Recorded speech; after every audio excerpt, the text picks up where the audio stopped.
Oke, terima kasih, Bro Dwi. Saya mencoba membawakan pengantar untuk 7 sesi berikutnya.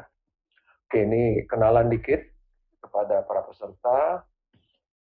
Ini sekolahan saya, kemudian ini beberapa pekerjaan saya sebelumnya, mulai dari main planning engineer, kemudian juga pernah mengelola pengembangan proyek tambang di utara Vietnam, itu Antrasit. Kemudian juga pada saat-saat sepi, saya jadi project manager di proyek-proyek non tambang, pernah bikin pabrik kelapa sawit, kemudian juga pernah membuat fasilitas oil and gas itu di Sumatera Tengah, di operasinya Chevron pada waktu itu Caltex. Pernah berdagang juga. Kemudian ini profesi saya saat ini profesi-profesi independen, konsultan. Saya juga jadi advisor untuk pengembangan kompetensi tambang. Saya ngajar di Tambang Trisakti. Saya jadi anggota komite audit dan komite pengawasan manajemen risiko di beberapa perusahaan tambang. Saya juga asesor, kemudian fasilitator untuk workshop, untuk berbagai kegiatan pengajaran. Kemudian ini beberapa sertifikasi yang saya pegang. Saya juga anggota beberapa organisasi profesi, Rapi tentu saja. Kemudian Ikatan Komite Audit Indonesia menjadi pengurus juga, anggota PII, dan terakhir saya menjadi anggota Perhimpunan Pengajar Teknik Pertambangan atau Society of Mining Professors. Jerman kalau nggak salah ininya head office-nya. Ini ada 7 seri berikutnya dari webinar mind planning ini. Saya akan membawakan dasar mind planning, schedule-nya akan diinformasikan oleh penyelenggara tanpa case study. Sedangkan 6 sesi berikutnya menggunakan case study yang akan dibawakan oleh kawan-kawan saya yang lain. Nah, saya mulai dengan kita mencoba mendiskusikan konsep keekonomian tambang. Oke, sebelum operasi penambangan ini mulai, banyak hal yang harus ada. Salah satu yang paling penting adalah sudah harus ada rancangan batas tambang akhir atau final mining limit. Kalau di tambang terbuka kita sebut final pit limit. Ya, ini kan ada final pit limit, kemudian ini ada ore body. Apa yang ada di dalam final pit limit itu dirancang untuk dieksploitasi, untuk ditambang. Jadi yang dibatasi oleh final pit limit kita sebut cadangan minerba. Apa sih sebenarnya kriteria dari cadangan minerba? Cadangan minerba didefinisikan di kode-kode KCMI atau kode-kode Krisco, yang lain di SNI juga ada dan di banyak textbook. Cadangan didefinisikan sebagai bagian dari sumber daya yang dapat ditambang secara ekonomis. Nah, kalau dapat ditambang itu diistilahkan dengan mineable. Artinya memenuhi persyaratan kelayakan teknis dan sosial lingkungan hidup. Jadi itu dulu. Kemudian secara ekonomis atau economically, nah ini artinya dia layak secara ekonomis. Jadi yang disebut cadangan itu dia harus memenuhi kriteria dapat ditambang atau memenuhi kriteria kelayakan teknis dan sosial lingkungan hidup dan ekonomis, layak ekonomis. Nah, apa sih sekarang permainan kita? Permainan kita adalah bagaimana menentukan batas penambangan ini. Batas penambangan yang layak teknis, layak lingkungan hidup, dan layak ekonomis.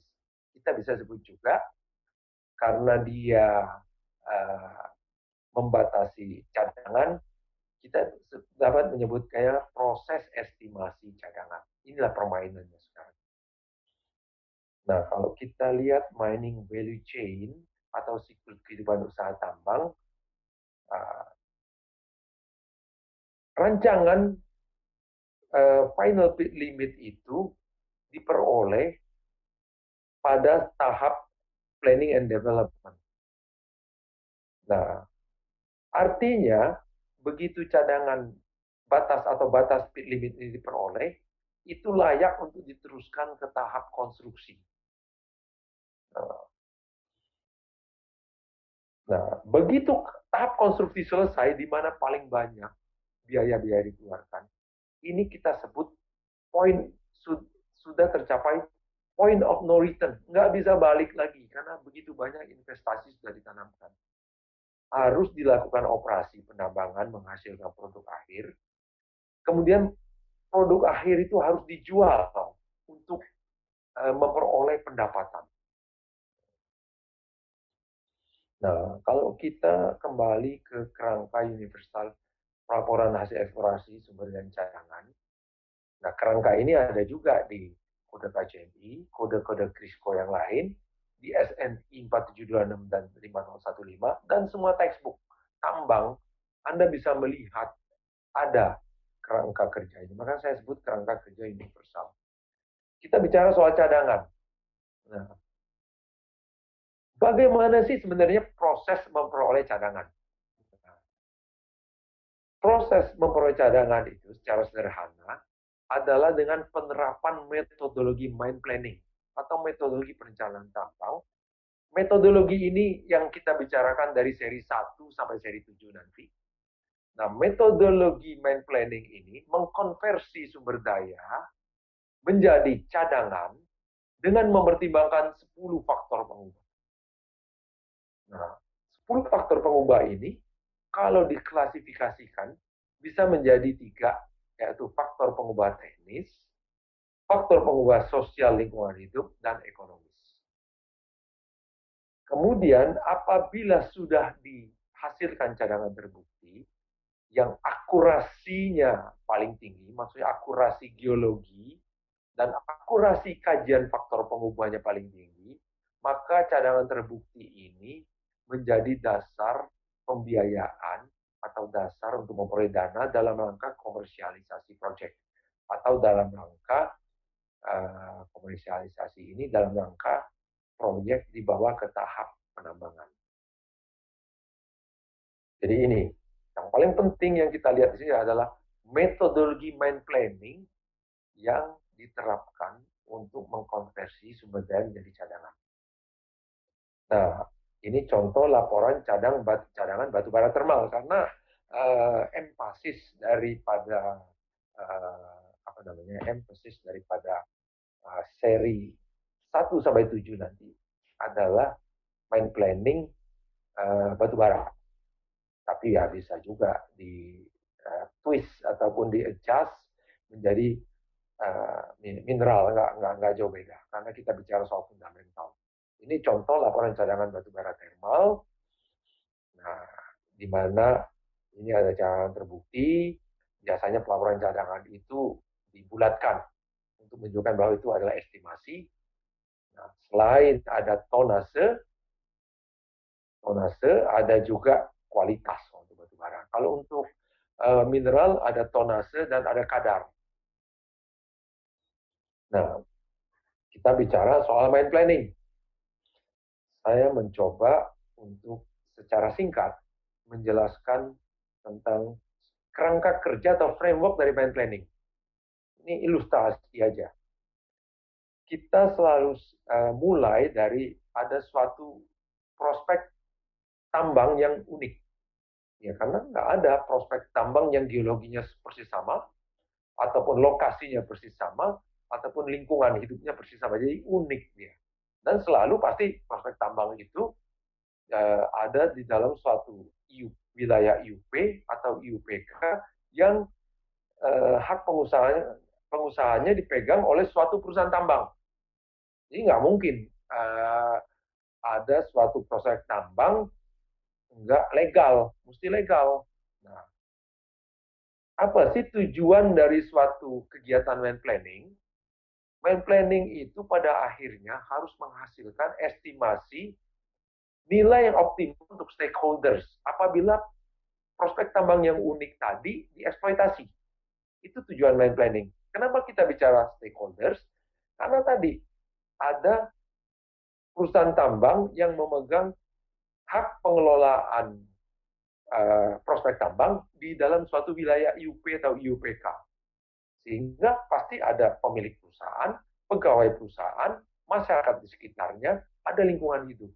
Nah, orang-orang tadi atau pihak-pihak tadi kita sebut stakeholders. Jadi, si mine planner harus eh, menghasilkan suatu estimasi optimal, nilai yang optimal untuk semua stakeholders tadi apabila prospek tambang dieksploitasi. Tentu prosesnya mine planning. Nah, apa sih proses mine planning? Tentu tadi panjang lebarnya di seri 1 sampai 7 nih. Proses mine planning itu didahului dengan pembentukan model teknis dan model finansial yang terintegrasi dalam satu model. Kemudian namanya juga rencana pasti melihat ke depan. Nah, sorry ini output maksudnya. Output dari mine planning nantinya apa? Secara dasar adalah schedule pemindahan ore atau batu bara dan waste-nya. Itu produk dasar, output dasar dari mine planning. Nah, proses mine planning tentu saja akan mempertimbangkan faktor eksternal dan faktor internal, macam-macam. Akan didetailkan di seri-seri berikutnya. Tentu saja ada risiko positif atau risiko negatif. Risiko positif kita sebut opportunity, risiko negatif kita sebut ancaman. Nah, tentu saja pada waktu Anda mempertimbangkan aspek-aspek geologi di prospek tambang, faktor-faktor eksternal, faktor-faktor internal, ada resiko informasi. Ada resiko yang menguntungkan atau tidak menguntungkan. Nah, juga dalam melakukan mine planning proses, ada risiko-risiko proses yang menguntungkan dan tidak menguntungkan. Ini yang harus dikelola oleh si perencana tambang.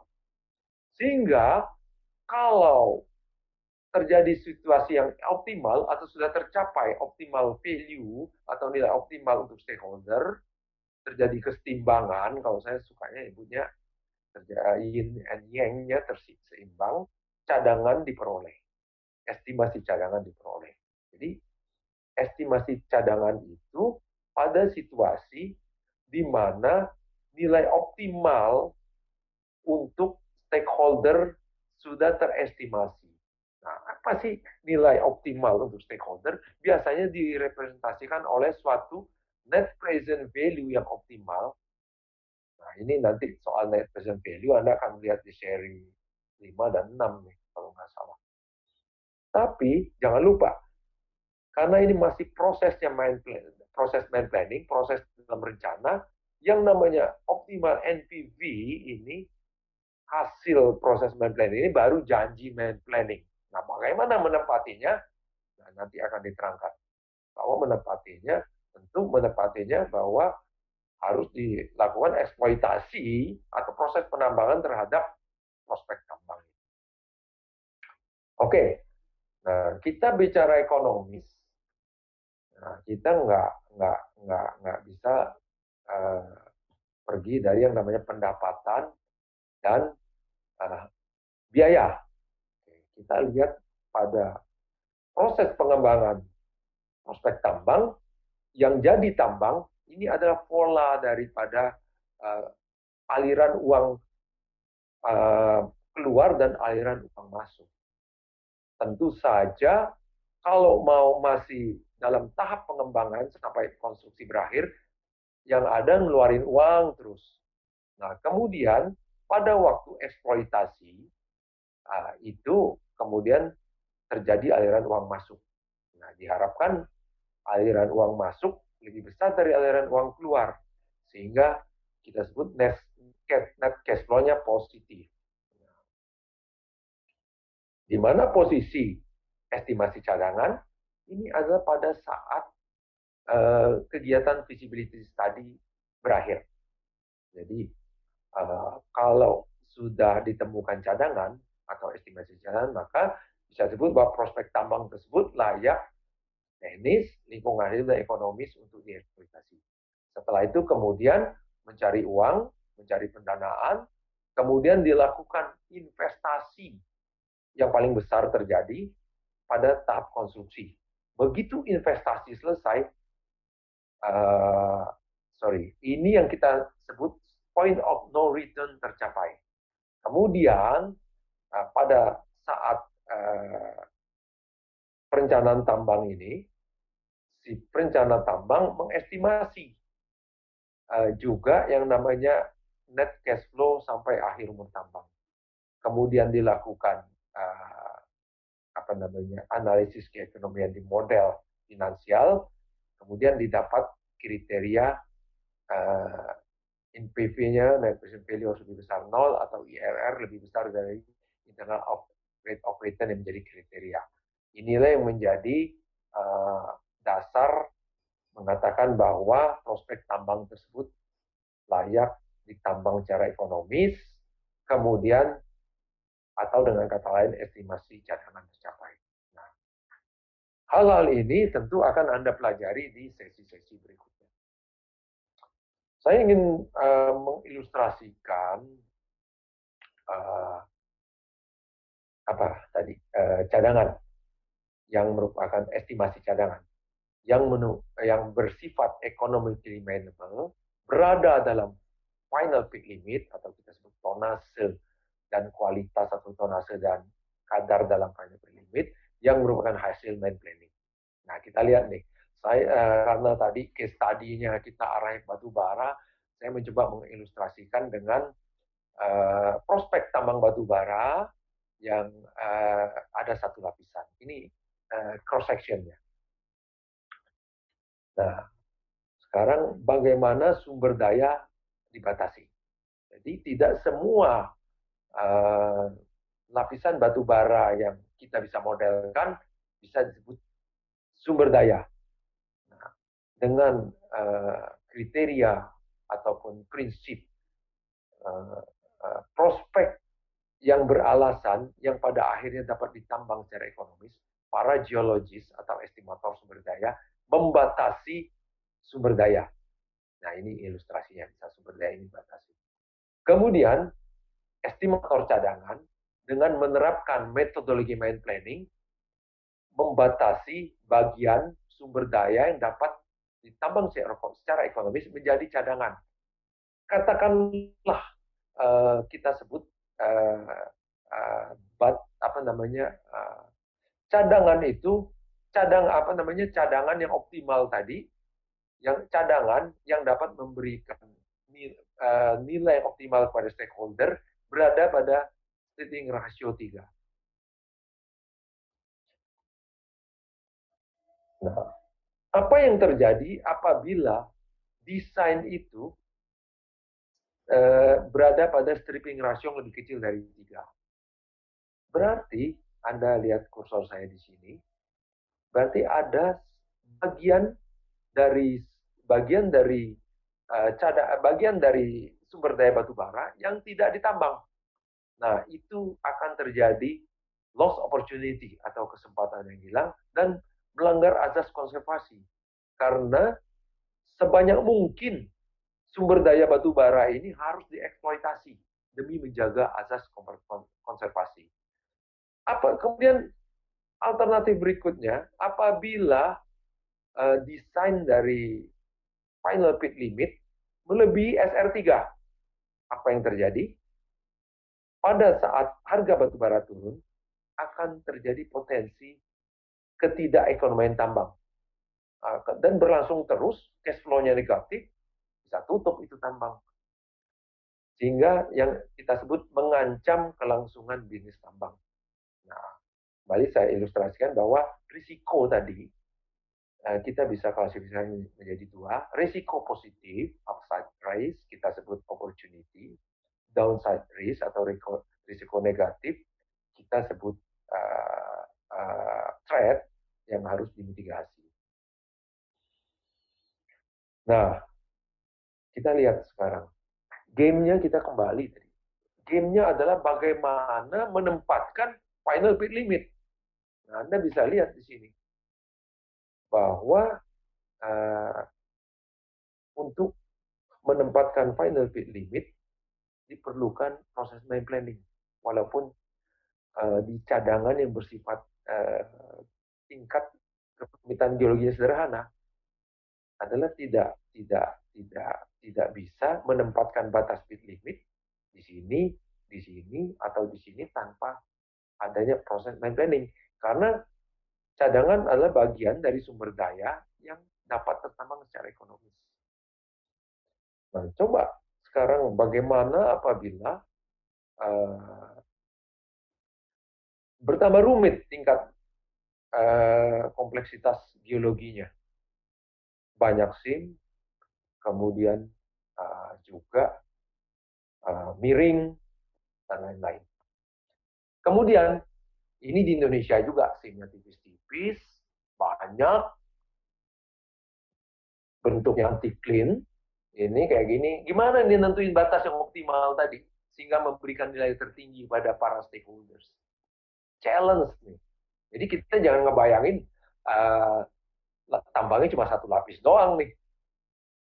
Nah ini gimana nih? Kalau miring dalam, artinya tambang terbuka nggak bisa nih. Ini kan kelihatannya udah untuk tambang bawah tanah tuh ada shaft, ada macam-macam tuh.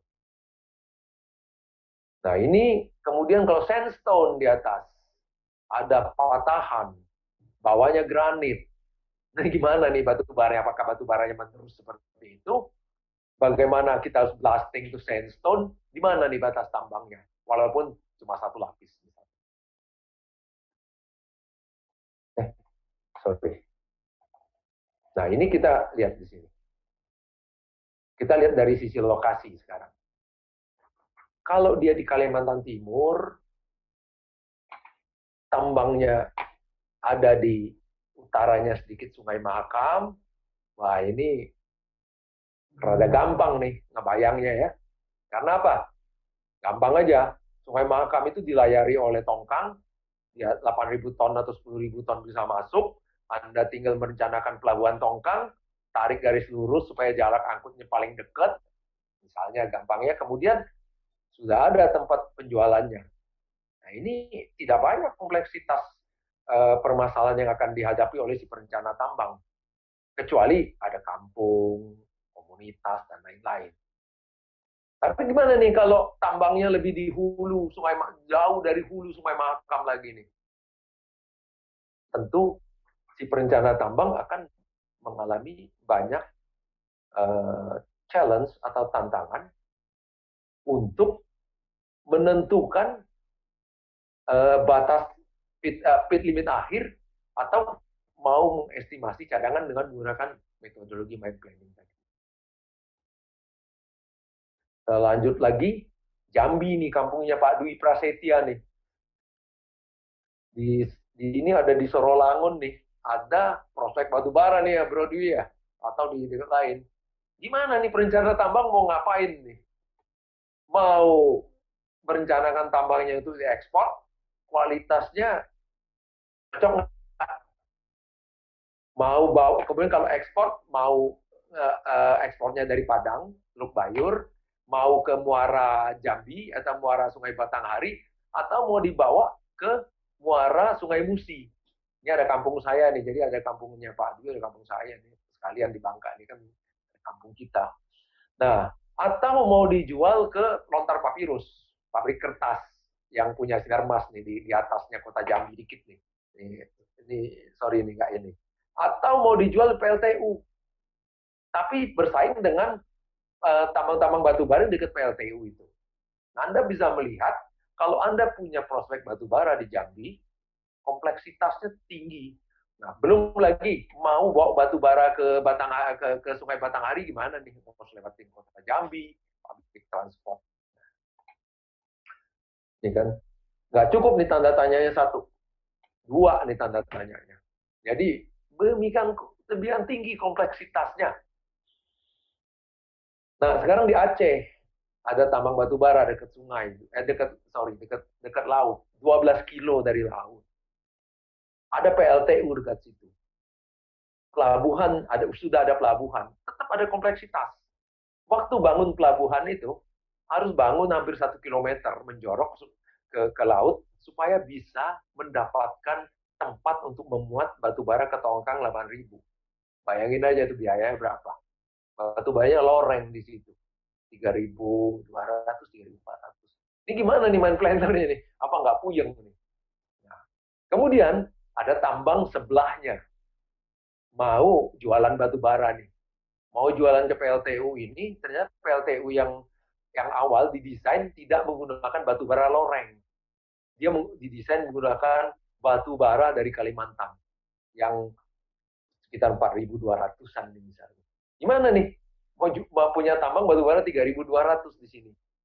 Mau bangun pelabuhan, mampu nggak? Gitu.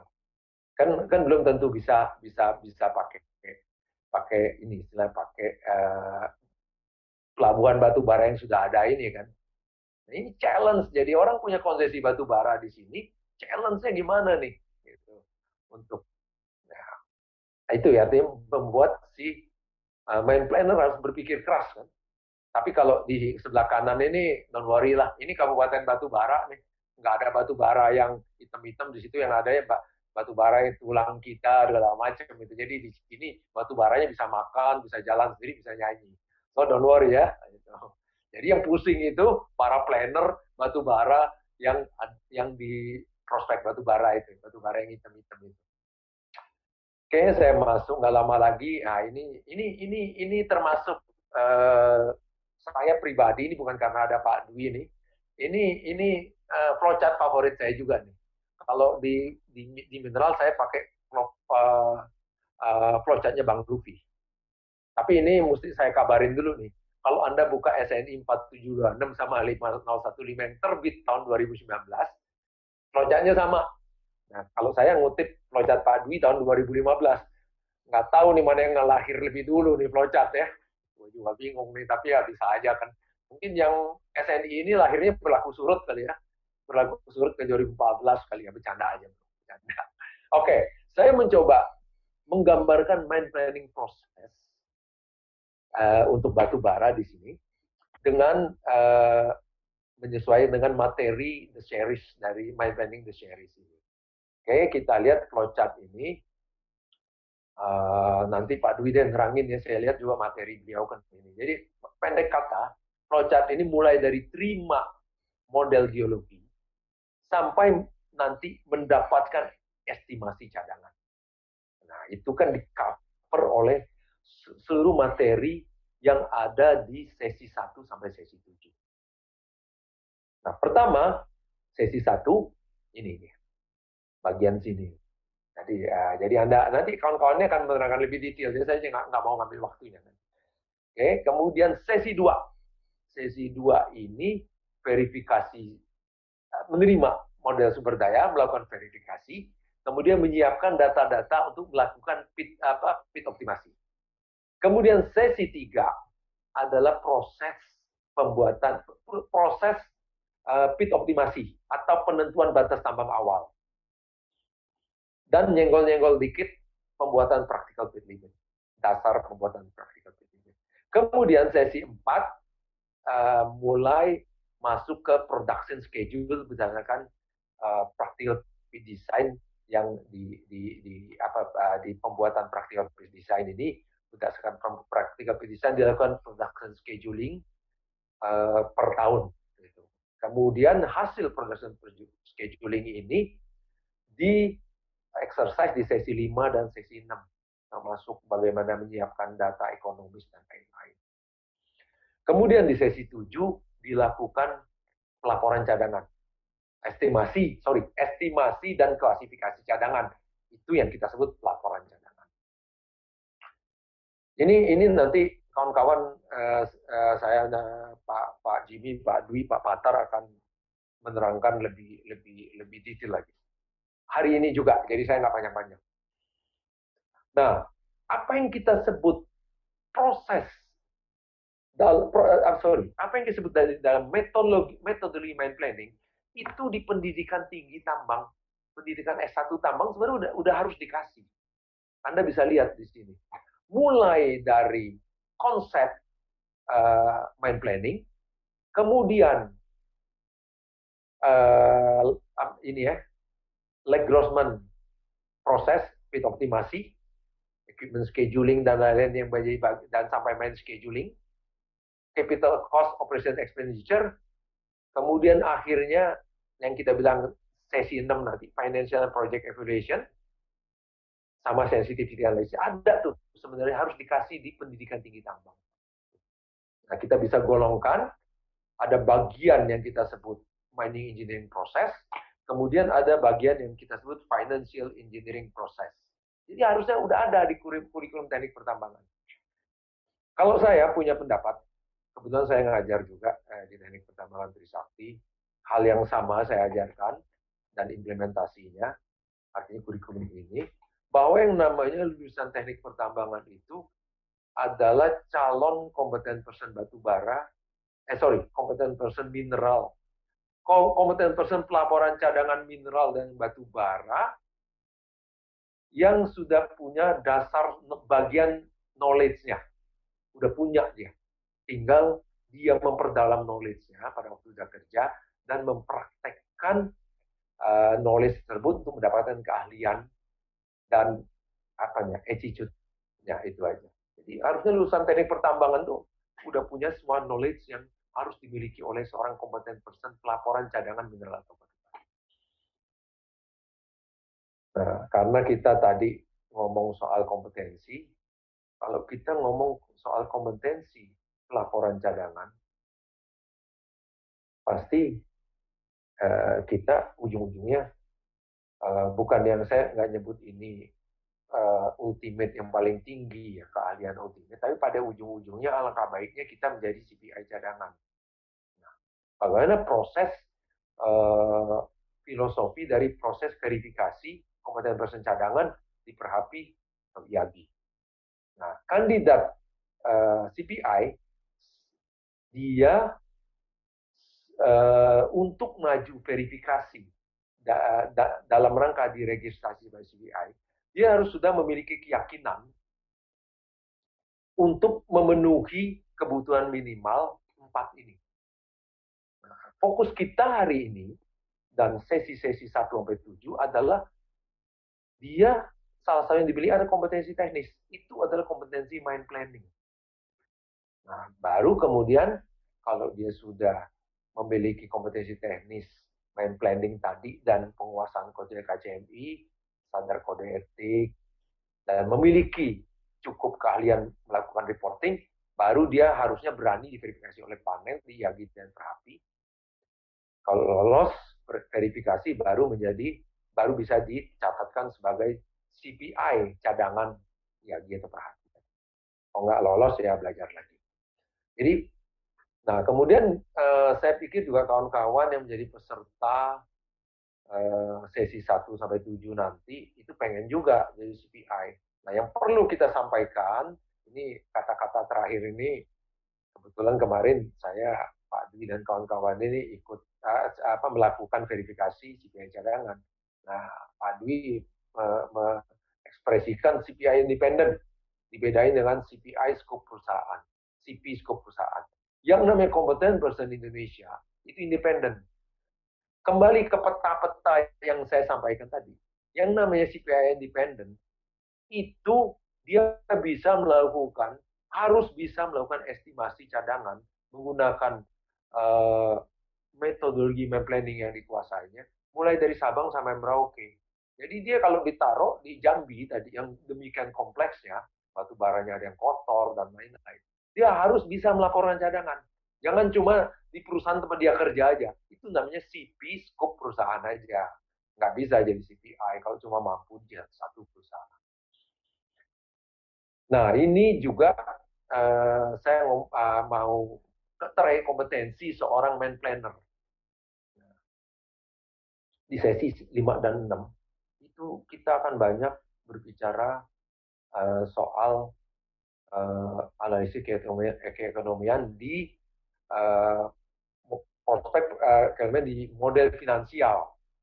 Nah, kalau kita lihat, ini adalah kerangka corporate finance.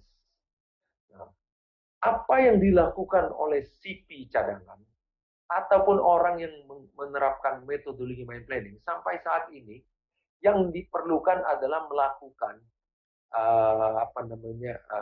analisis keekonomian untuk dalam rangka memberikan dasar keputusan untuk investasi suatu proyek. Artinya dengan kata lain, kalau udah ada cadangannya itu, proyek ini go komersial atau enggak. Nah, sampai saat ini yang dipersyaratkan kepada seorang estimator cadangan atau mind planner tadi adalah di minimal requirement dari penguasaan analisis keekonomian di model finansial. Nih, pertanyaan saya ini apa nih? Ke depan, apakah cukup seorang man planner masa depan cuma tahu minimal requirement? Apa dia nggak requirement, kompetensinya harus dikembangkan supaya bisa bersaing di profesinya, atau bahkan dia harus menguasai faktor-faktor lain selain investment decision, the financing decision juga, bagaimana mendanai suatu proyek, dan juga dividend decision, bagaimana memberikan nilai nyata kepada investor. Nah, ini game yang lebih baru.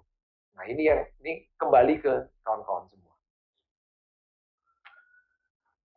Saya pikir untuk sementara pengantar sampai di sini. Semoga kawan-kawan dapat memahami dengan baik. Ya, kalau memang ada yang perlu ditanyakan, ya kita diskusikan hari ini juga.